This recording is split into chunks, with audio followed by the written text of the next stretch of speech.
আসসালামু আলাইকুম। আমরা আমাদের এল ব্লকের 10 কাঠার উত্তরমুখী প্লটটিতে এসেছি। এই হচ্ছে রাস্তার উত্তরমুখী আমাদের 10 কাঠার ল্যান্ডটি, এবং আমরা যদি পাশে দেখি আমাদের এটা হচ্ছে 50 ফিট রোড। এটা 130 ফিট রোডের সাথে মাদানী বা বসুন্ধরার সাথে যে লেগেছে, এবং আশেপাশে যদি আমরা দেখি এখানে একটি নির্মাণাধীন কনস্ট্রাকশনের কাজ চলতেছে, বিল্ডিংয়ের কাজ চলতেছে।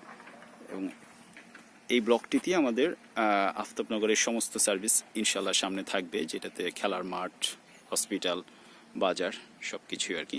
তো আমরা যদি আমাদের প্লটটিতে আবার আরেকটু অগ্রসর হই, 50 ফিট রোডের সাথে সাইনবোর্ড দেখতে পাচ্ছেন যেটা আর কি, এটা আমাদের 10 কাঠার 5 কাঠা করে দুইটা প্লট। তো যেটাতে আমরা B+G+9 করবো আর কি, যেটাকে 27টা ফ্ল্যাট হবে, 27টা পার্কিং হবে। আর ফ্ল্যাট চয়েস করার অপশন রয়েছে, সীমিত সংখ্যক কিছু ফ্ল্যাট বুকিং বাকি আছে। যারা নিতে চাচ্ছেন দ্রুত আপনারা আমাদের অফিসে যোগাযোগ করুন। ধন্যবাদ। আসসালামু আলাইকুম।